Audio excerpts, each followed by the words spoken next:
ಪ್ರಧಾನಿ ನರೇಂದ್ರ ಮೋದಿ ಇಂದು 10 ರಾಜ್ಯಗಳು ಮತ್ತು 2 ಕೇಂದ್ರಾಡಳಿತ ಪ್ರದೇಶಗಳಲ್ಲಿನ 50,000ಕ್ಕೂ ಅಧಿಕ ಗ್ರಾಮಗಳ ಆಸ್ತಿ ಮಾಲೀಕರಿಗೆ ಸ್ವಾಮಿತ್ವ ಯೋಜನೆಯಡಿ 65 ಲಕ್ಷಕ್ಕೂ ಅಧಿಕ ಆಸ್ತಿ ಕಾರ್ಡ್ಗಳನ್ನು ವಿಡಿಯೋ ಕಾನ್ಫರೆನ್ಸ್ ಮೂಲಕ ವಿತರಿಸಲಿದ್ದಾರೆ. ಪ್ರಧಾನಿಯವರು ಪ್ರಾರಂಭಿಸಿದ ಸ್ವಾಮಿತ್ವ ಯೋಜನೆಯು ಸುಧಾರಿತ ಡ್ರೋನ್ ತಂತ್ರಜ್ಞಾನದ ಮೂಲಕ ಭೂಮಾಪನ ಮಾಡಿ ಮನೆಗಳಿಗೆ ಹಕ್ಕುಗಳ ದಾಖಲೆಗಳನ್ನು ಒದಗಿಸಲಿದೆ. ಈ ಮೂಲಕ ಗ್ರಾಮೀಣ ಭಾರತದ ಆರ್ಥಿಕ ಅಭಿವೃದ್ಧಿಯನ್ನು ಹೆಚ್ಚಿಸುವ ಗುರಿ ಹೊಂದಿದೆ.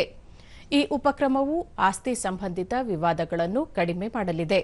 ಅಲ್ಲದೆ ಗ್ರಾಮೀಣ ಪ್ರದೇಶಗಳಲ್ಲಿ ಉತ್ತಮ ಆಸ್ತಿ ಮೌಲ್ಯಮಾಪನಗಳು ಮತ್ತು ಆಸ್ತಿ ತೆರಿಗೆ ಸಂಗ್ರಹವನ್ನು ಪ್ರೋತ್ಸಾಹಿಸಲಿದೆ.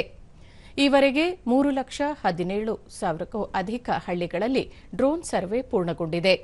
1,53,000ಕ್ಕೂ ಅಧಿಕ ಗ್ರಾಮಗಳಿಗೆ ಸುಮಾರು 2,25,00,000 ಆಸ್ತಿ ಕಾರ್ಡ್ಗಳನ್ನು ಸಿದ್ಧಪಡಿಸಲಾಗಿದೆ.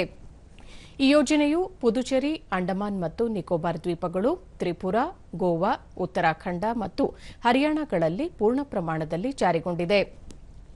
ಮಧ್ಯಪ್ರದೇಶ, ಉತ್ತರ ಪ್ರದೇಶ, ಛತ್ತೀಸ್ಗಢ ಮತ್ತು ಹಲವಾರು ಕೇಂದ್ರಾಡಳಿತ ಪ್ರದೇಶಗಳಲ್ಲಿ ಡ್ರೋನ್ ಸರ್ವೆಗಳು ಪೂರ್ಣಗೊಂಡಿವೆ.